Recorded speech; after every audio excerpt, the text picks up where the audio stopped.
A gente até falou aqui, né, doutor, assim, de algumas... Eu sempre pontuo, assim, algumas mulheres que eu acho que, assim, então, acabam tendo um comportamento, ou por falta de consciência, ou até Sim. propositalmente, assim, um comportamento ruim a nível de sociedade, até num relacionamento com o cara, Sim. né? Mas eu também sempre falei, cara, também tem boas mulheres, né? E virava e mexia acontecer comigo assim, tá? Aquele ponto que o cara, ele não busca ajuda, e ele tem uma ótima mulher do lado dele, e essa mulher do cara vinha mandar mensagem pra mim. Do tipo, Thiago, por exemplo, tá? O meu namorado tá com um problema de ereção, que eu não sei, assim, como eu sempre falei muito pros Sim. caras, né? Elas vinham de certa forma no lugar errado, mas acho que é onde elas procuravam tentar se conectar, né? O meu namorado, tipo, tá com um problema de ereção, ele não me procura mais, ou sei lá o quê, já faz 1 ano, já tentei conversar com ele, tô tentando fazer ele procurar ajuda e ele não vai, né? E eu não sei se já aconteceu contigo também, de Sim. repente, assim, tem uma mulher que fala assim, doutor, por favor, me ajuda, porque o Sim. meu marido, ele não procura ajuda. E você vê, assim, a mulher naquele empenho de, cara, eu quero salvar nosso relacionamento, eu tô buscando ajudar o cara, entendeu? E o cara, foda-se, né? Já chegou esse caso pra Sim, você, não, assim, tipo, de demais. mulheres virem, tipo, conectar contigo Não, pra demais. poder... É demais, né, gente? Então, eu também faço também alguns trocadilhos, eu falo assim, cara, o seu relacionamento, ele tem um papel fundamental na sua saúde sexual, né? Porque já que, né, o sexo é uma dança que se dança a dois, né? Então, a sua mulher, ela pode ser parte do problema ou parte da solução, né? Gostei disso. E certamente, né, tem relacionamentos que são ruins, você vê, cara, você não pode falar pro cara, né, cara, troca de mulher, né? Não é bem assim, mas converse, né? A única chave é a comunicação, né? Então, nesse cenário que a mulher claramente está empenhada, e tem mulheres que me procuram exatamente com esse cenário, né? Às vezes tem mulheres que marcam a consulta pro marido, que ele não quer vir e trazem ele quase que à força, né? E elas entram junto? Elas nem sempre, tá? A maioria entra só, mas quando entra junto, esse é um sinal, né? Um check positivo. Cara, se tá acompanhado, tem alguém pra dividir, tem alguém que tá empenhado no mesmo processo, isso aí, cara, isso é sensacional, né? E às vezes ela não vai porque o cara não quer, às vezes também vai junto e a mulher fala Espera assim, fora. você quer que eu entre? Ela não quer, ele fala, eu quero ir sozinho, né? Então, obviamente que depende de Da quanto situação, ele né? está confortável em se abrir na frente da parceira. Mas, sem dúvida, quando ela entra junto, é maravilhoso, né? E isso aí é um problema também, né? Um pouco, né? Digamos, geral dos homens que tendem a se fechar, que eles não gostam de assumir esse problema por achar que vão ser menos homens, mas às vezes é individual, o sujeito ele é mais fechado mesmo. Né? E eu falo assim, ó, manda esse vídeo pra ele, né? Eu acolho muito bem essas mulheres, né, eu acho louvável essa atitude delas, Caralho, também. né? Porque faz total diferença. Se a mulher tá te ajudando, né? Eu sempre vejo que o cara tá em dificuldade, como é que tá o backup em casa, né? Quando o backup é bom, cara, a chance desse cara em 6 meses estar completamente reabilitado Nossa, é muito pra caralho, maior do que quando o cara é solteiro. Né? Também tem uma grande leva de homens que tava num relacionamento, né? Aí ele separou, né? Caiu pra pista novamente. Então essa é uma hora que às vezes o cara tava bem estabilizado. O fato de perder aquela comunidade, ele cai na pista, é um fator de risco pra ele começar a ter dificuldades. Que vai uma nova geração, às vezes o cara tá fora do mercado há, sei lá, 15 anos, né? E mudou demais o approach que tem que fazer, a expectativa, a facilidade de ter esses relacionamentos. 100%. Então, ele se sente às vezes constrangido e inibido. Então tem esse cenário também das pessoas que estão precisando desse suporte, né? O fato de você ter alguém, sem dúvida, ajuda demais. Para essas mulheres, sempre eu acolho elas, eu falo assim, cara, só tem uma maneira, é através da conversa. Você tem que conversar para ele e, melhor, fazer com que ele se abra primeiro para você, ou se ele não quiser saber para você, que ele se abra para um profissional que vai ajudar, né? Sem dúvida, isso aí é uma ponte muito forte para melhorar, entendeu? Gostei muito dessa frase. A tua mulher ou é parte do problema ou é parte da solução. Eu achei do caralho, né? Então, e eu vejo muito isso aí também, né?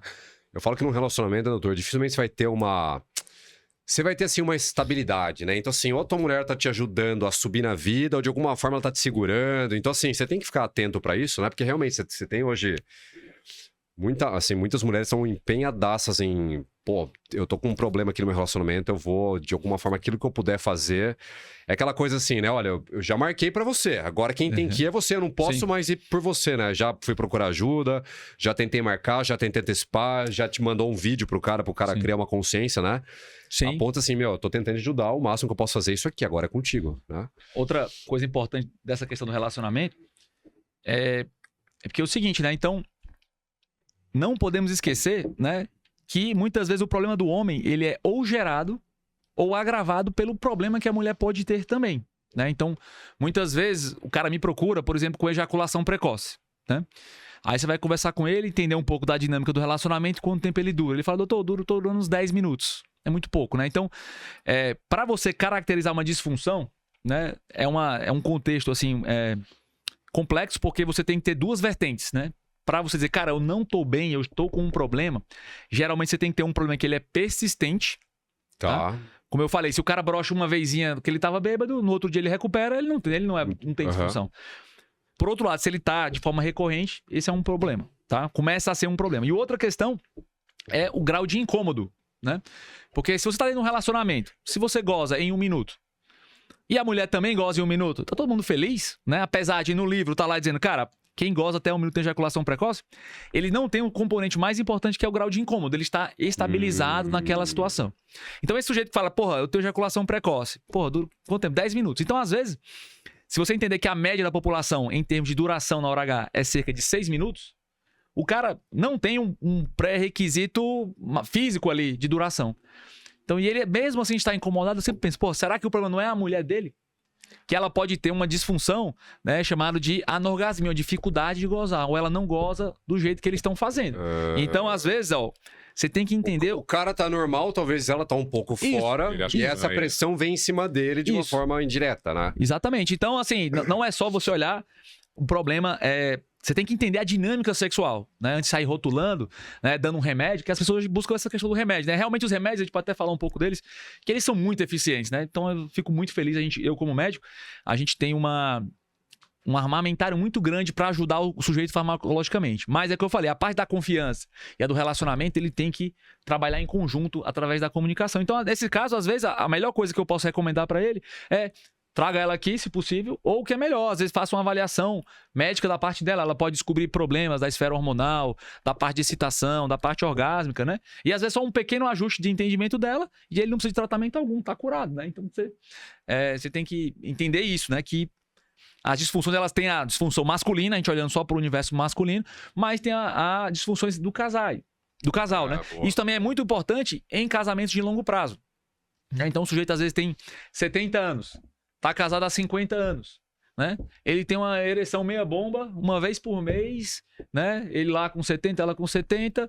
Como é que tá a sua vida sexual? Pergunta pra ele, ela tá ótimo, né? Então, nos relacionamentos de longo prazo e maduros, a exigência, ela vai se acomodando, né? A pessoa né? O relacionamento fala mais, a interação tá bacana, a necessidade é aquela que eles têm, né? Então, às vezes, a gente não pensa, né, no sexo na terceira idade, mas isso é uma coisa que cada vez mais vai ter, é presente, né? Ninguém imagina os avós fazendo sexo, né? Os pais fazendo sexo.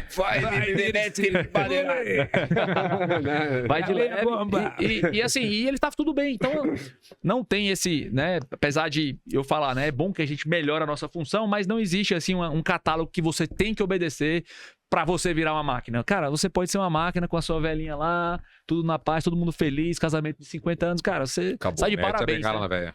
E mete a bengala na véia. Só bengala de carne. Bengala de carne, né? Bengala mole, nega.